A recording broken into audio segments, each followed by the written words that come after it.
అయ్యా రాయుడు గారు, ఎల్లుండి రాత్రి 10:30కి శోభనానికి దివ్యమైన ముహూర్తం ఉంది.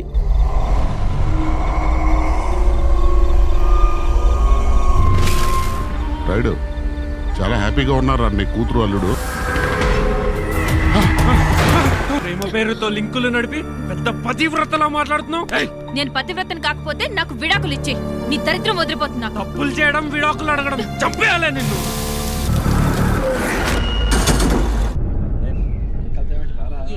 ఇదేట్రా బాబు, ఓ పెద్ద సినిమా హీరోకు ఉన్నట్టున్నారు ఈ దెయ్యాలు పట్టిన వాళ్ళు అంతానే.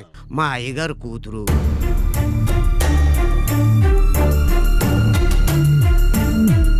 పెళ్ళైన తర్వాత అట్ట చేయటం తప్పు కదమ్మా. అలా ఎంజాయ్ చేయడంలో తప్పే ఉంది.